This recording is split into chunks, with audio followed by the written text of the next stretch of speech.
برسیسا جو ایک بہت بڑا زاہد و عابد تھا، اس کا واقعہ مختلف کتب میں مختلف طریقوں سے ملتا ہے، جن میں دو مشہور طریقے جو ہم آپ سے ساتھ شیئر کرنے جا رہے ہیں، اور جو دو مشہور روایتیں ہیں اس کے مطابق ہم آپ کے ساتھ یہ واقعہ دو طرح سے پیش کرنے جا رہے ہیں۔ پہلا جو واقعہ ہے وہ کچھ اس طرح ہے۔ بسم اللہ الرحمن الرحیم۔ السلام علیکم۔ برسیسا ایک عابد اور زاہد گزرا ہے جو حضرت عیسیٰ علیہ السلام کے زمانے کے بعد اور حضرت نبی اکرم صلی اللہ علیہ وسلم کے وقت سے پہلے بنی اسرائیل میں ایک بہت بڑا بزرگ اور عابد و زاہد گزرا ہے۔ اس نے 70 برس کامل عبادت الہی کی کہ شیطان کو اس کی کثرت عبادت پر رنج ہوا۔ جب کوئی تدبیر اس کو راہ راست سے پھسلانے کی نہ ملی تو اس نے تمام شیاطین کو جمع کر کے مشورہ کیا، اس معاملہ میں کیا تدبیر کرنی چاہیے۔ ابیض نامی شیطان نے کہا، اس خدمت کو میں انجام دوں گا، یعنی کہ اس زاہد اور عابد کو راہ راست سے میں ہٹاؤں گا، میں پھسلاؤں گا۔ سب شیاطین نے اس سے اتفاق کیا۔ ابیض فوراً ایک راہب کی صورت اختیار کر کے برسیسا کے عبادت خانہ پر پہنچا اور کنڈی کھٹکھائی۔ برسیسا چونکہ عبادت الہی میں اتنا مصروف تھا کہ جواب نہ دے سکا۔ ابیض شیطان وہ بھی دروازہ پر کھڑا ہو کر عبادت الہی میں مصروف ہو گیا۔ جب برسیسا نے فارغ ہو کر اس راہب کو اپنے دروازہ پر عبادت الہی میں دیکھا، کیونکہ وہ ایک مصنوعی عبادت میں مشغول تھا، جب وہ اپنی عبادت سے فارغ ہوا تو اس زاہد برسیسا نے پوچھا، اے عابد، تو مجھ کو کیوں پکارتا تھا؟ ابیض شیطان نے کہا، میری یہ تمنا ہے کہ مجھ کو آپ اپنے ساتھ عبادت کرنے کی اجازت عنایت فرمائیں اور میرے واسطے دعائے خیر کریں۔ برسیسا نے کہا، میں تو خود ہی عبادت کرتا ہوں۔ ابیض پھر دروازہ پر آ کر عبادت الہی میں مصروف ہو گیا، یعنی کہ وہ چاہتا تھا کہ برسیسا زاہد عابد یہ بزرگ مجھے اجازت دے۔ جب وہ دروازے پر آ کر پھر مصروف ہو گیا، برسیسا جس وقت ابیض کو دیکھتا تھا نماز میں مصروف پاتا۔ جب 40 دن گزر گئے تو برسیسا بزرگ نے پوچھا، اے عابد، تیرا کیا مقصد ہے؟ کہا، کچھ نہیں، صرف آپ کے ساتھ عبادت الہی میں مصروف رہنا چاہتا ہوں۔ برسیسا کو جب اس کی حالت پر پورا یقین ہو گیا تو انہوں نے اسے اپنے عبادت خانے میں عبادت کرنے کی اجازت دے دی۔ جب 1 سال گزر گیا تو راہب نے کہا، اب میں اپنے ایک اور دوست کے ساتھ عبادت کروں گا جو آپ سے بھی زیادہ عابد و زاہد ہے، مگر آپ کو ایک اسم اعظم بتائے جاتا ہوں جس کی وجہ سے آپ بیماروں کو بآسانی تندرست کر سکیں گے۔ یہی اس کا جال تھا۔ ابیض نامی یہ شیطان اسم اعظم بتا کر خوش خوش باہر آیا اور دیگر شیاطین سے ملاقات کر کے کہا، میں نے آج عابد کو گمراہ کر دیا۔ تھوڑی دور چل کر ایک لڑکے کا گلا دبایا اور پھر بصورت طبیب اس کے والدین کے پاس جا پہنچا اور کہا، اگر آپ اجازت دیں تو میں آپ کے فرزند کا علاج کروں۔ انہوں نے کہا، یہ تو ہماری تمنا ہے کہ آپ ہمارے بیٹے کو علاج کریں۔ اس ابیض نامی شیطان نے مریض کو دیکھ کر کہا، میری رائے ناقص میں آپ کے فرزند کو کوئی بیماری ہی نہیں، بلکہ اس کو کسی شیطان نے ستا رکھا ہے۔ ایسے عارضوں کا، ایسی بیماریوں کا علاج اس عابد برسیسا کے پاس ہے۔ میری رائے میں اس سے بہتر اس فن کا کوئی ماہر نہیں۔ فوراً وہ لوگ بزرگ برسیسا کی خدمت میں حاضر ہوئے اور کہا، اگر آپ اس لڑکے کا علاج کر دیں تو ہم لوگ ہمیشہ کے واسطے آپ کے غلام ہیں۔ اس بزرگ نے برسیسا نے اسم اعظم پڑھا اور لڑکے کو صحت مل گئی۔ اس نادر علاج سے تمام شہر میں برسیسا کی بڑی شہرت ہوئی۔ بہت سے آدمیوں کے اس طرح سے گلے دبائے، گلے گھونٹے ابیض نامی شیطان نے، اور برسیسا نے سب کو اسم اعظم سے علاج کیا۔ ابیض نے پھر ایک دن بادشاہ بنی اسرائیل کی نہایت حسین و خوبصورت لڑکی کا گلا دبایا، پھر حکیم کے طور پر ظاہر ہوا اور کہا، اس لڑکی کو کسی جن نے ستایا ہے، بہتر ہے کہ اس کو برسیسا کے پاس لے جائیے۔ اگر وہ منظور کر لے تو لڑکی کو اس کے عبادت خانے ہی میں رکھیے۔ یہ ایک اور جال اس نے میں بن دیا۔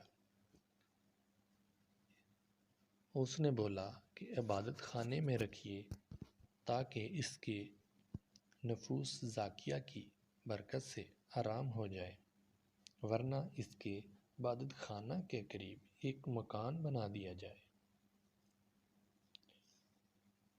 اب وہ لوگ برسیسا کے پاس گئے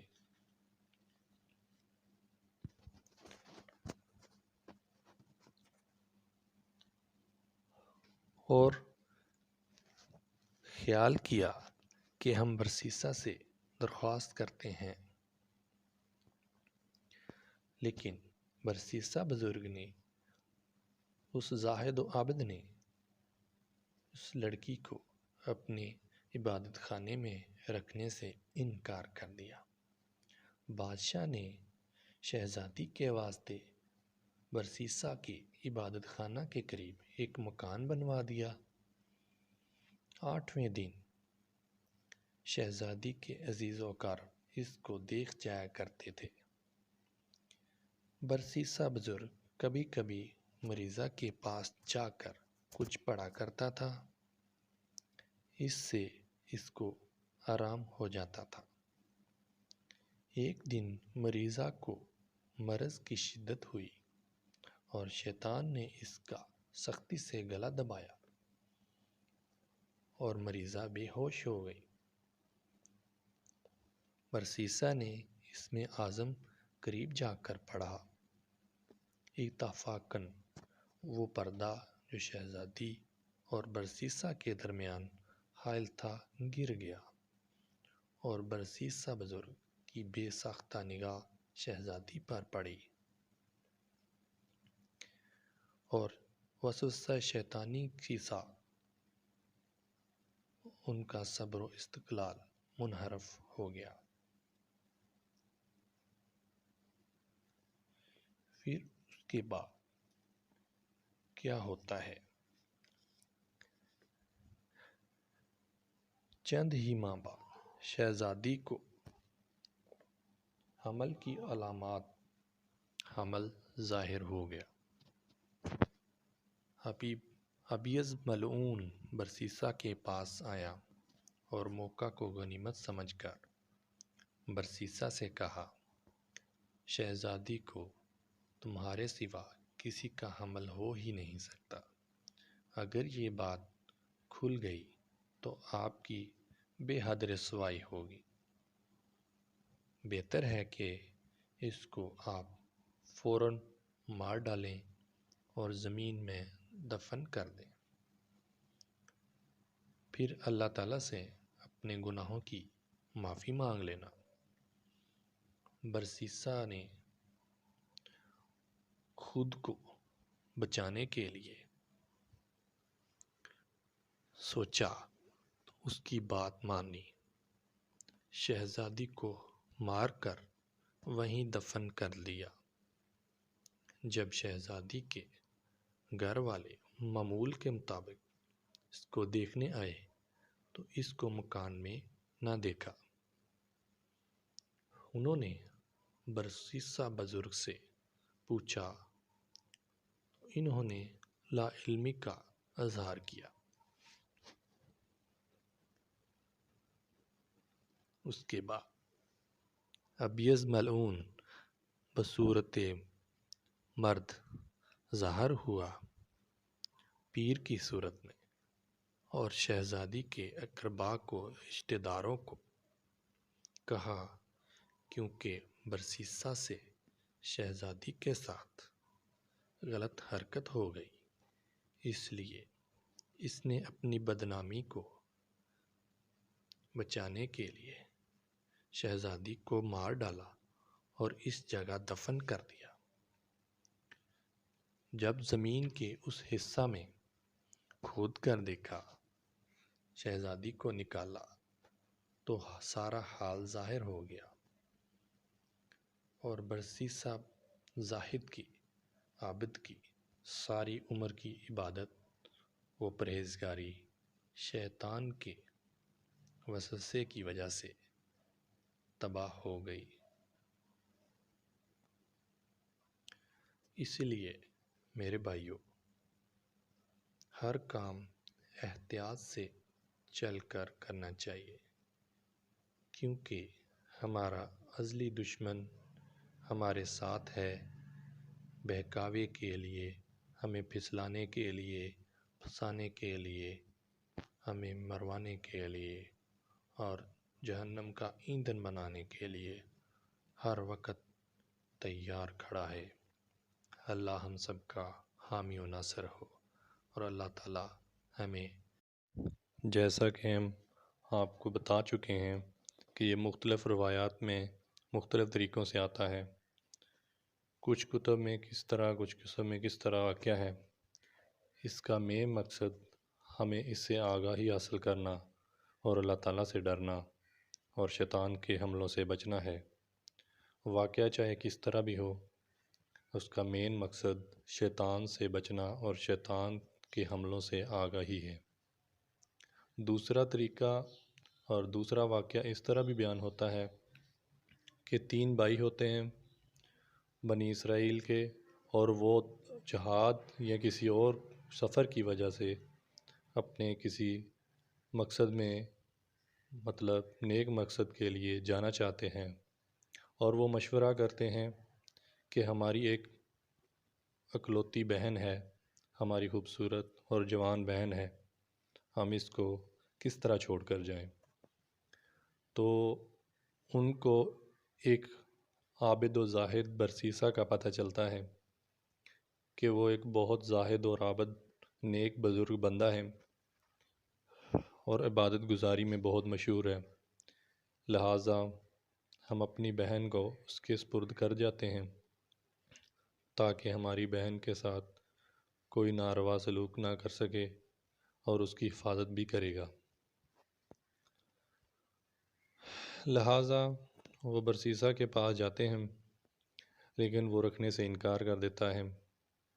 پھر بار بار اس کو اس چیز کے بارے میں کہتے ہیں اور اس کو شیطان جو ہے ان کو ورگلاتا ہے اور اس طرح کے خیالات ان کے ذہن میں پیدا کرتا ہے کہ ایک عابد و زاہد اس لڑکی کا تو خیال رکھ سکتا ہے، اگر وہ یہاں پہ ان کی بہن کو نہیں رکھے گا تو اگر ہم کسی اور کے پاس اپنی بہن کو چھوڑ کر جائیں گے تو آپ خود سوچیں کہ وہ اس لڑکی کے ساتھ، نوجوان کے ساتھ کچھ بھی ہو سکتا ہے، لہٰذا آپ زیادہ عابد و زاہد ہیں، آپ اسے رکھ لیجئے۔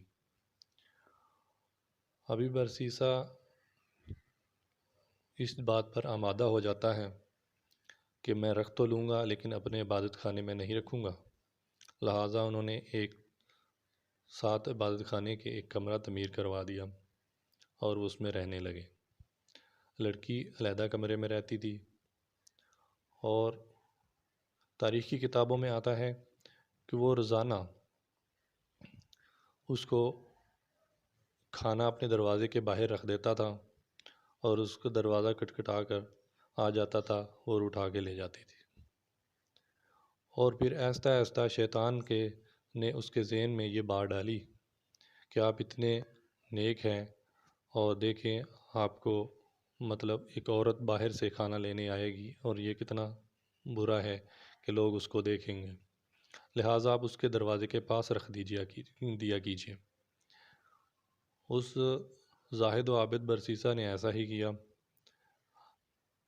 اور دروازہ کھٹکھٹا کر آ جاتا، لیکن وہ اپنا دروازہ کھول کر اپنے دروازے کے سامنے سے کھانا اٹھا لیتی۔ پھر اسی طرح شیطان نے ورگلایا اور کہا کہ آپ اتنے عابد و زاہد ہیں، انسانی حقوق کا سوچئے، اور ایک عورت ہے، اس کو کوئی دیکھے گا یا وہ کسی فتنے میں مبتلا ہوگی، بہتر ہے کہ آپ دروازے کے اندر والی سائڈ پر رکھ دیجیے کیجیے۔ لہٰذا برسیسا نے کھانا اندر رکھنا شروع کر دیا۔ اس کے بعد پھر آگے اسی طرح شیطان جال بنتا گیا اور یہاں تک بات پہنچی کہ آپ پردے کے پیچھے سے حال چال تو پوچھ لیجیے کیجیے۔ وہ ایک عورت ہے، اکیلی ہے، اس کو ایک انسانی حقوق کے ناطے سے حال چال پوچھ لیجیے کیجیے۔ لہٰذا انہوں نے حال پوچھنا شروع کر دیا اور کرتے کراتے یہاں تک بات پہنچی کہ شیطان نے ورگلایا اور کہا کہ آپ باہر سے بات کرتے ہیں تو یہ لوگ اس بات کے بارے میں کیا سوچیں گے، لہٰذا آپ اندر بیٹھ کر حال چال پوچھے بات کیا کریں اور اس کے بعد واپس آ جایا کریں۔ لہٰذا اسی طرح شیطان جال بنتا گیا اور پھر اس کے بعد وہی واقعہ رونما ہوا جو ہم نے آپ کے ساتھ پہلے واقعہ میں شیئر کیا ہے۔ اس کے بعد باقی چیزیں کامن ہیں کہ کس طریقے سے اس نے انہیں پھسلایا، سارے گناہ کروائے، ٹھیک ہے، قتل کروایا، اور یہاں تک کہ جب اس کو برسیسا کو کچھ کتب میں آتا ہے کہ پھانسی ہونے لگی، اس کو سزا ملنے لگی یا بادشاہ نے اس کو بلایا سولی پہ لٹکانے کے لیے، تو اس وقت شیطان پھر اس کے سامنے پیش ہوا اور اسے بولا کہ دیکھو میں شروع سے اب تک تیری مدد کرتا آیا ہوں، تجھے مشورے دیتا آیا ہوں، اب بھی میری بات مان لے، میں تجھے پھر بھی بچا لوں گا۔ لہٰذا اس نے کہا کہ مجھے سجدہ کر، تو برسیسا نے اس پہ ریزسٹنس کی. اس نے بولا کہ بس تھوڑا سا سر ہی ہے سے نیچے ہلا دو تو میں دیکھنا تجھے کس طرح اس سے بچاتا ہوں اور کون سا مشورہ دیتا ہوں اور بچنے کے طریقے بتاتا ہوں. بس اس عابد کا اس طریقے سے سر ہلانا تھا یا اس کو ماننا تھا، اس شیطان کے پیچھے لگنا تھا یا اس کو سجدہ کرنا ہی تھا کہ بس وہ کفر اور شرک کا وہ کام جو اس نے کروانا تھا کروا لیا. اور ساتھ ہی وہ وہاں سے اس کو بولا کہ مجھے خدا سے ڈر لگتا ہے اور میں تیری کوئی مدد نہیں کر سکتا. شیطان غائب ہو گیا. اس کا ایمان جو ڈگمگایا تو کہاں سے کہاں لے گیا، اور برسیسا کی اس نے مدد بھی کوئی نہ کی، اور آخر میں اس کو سنا ہے کہ سولی پہ بھی لٹکا دیا گیا. اللہ تعالی ہم سب کا حامی و ناصر ہو. اللہ تعالی ہمیں اس طرح کے شیطان کے جال سے، شیطان کے حملوں سے محفوظ فرمائے. ہر طرح سے اللہ پاک ہمیں شیطان سے بچا کر رکھے. یہ ہمارا ازلی دشمن ہے، ہمارا ابدی دشمن ہے، شروع سے لے کر رہا ہے، رہے گا، اور قیامت تک ہمارا دشمن، اور سب سے بڑا اور سب سے بدترین دشمن ہمارا ابلیس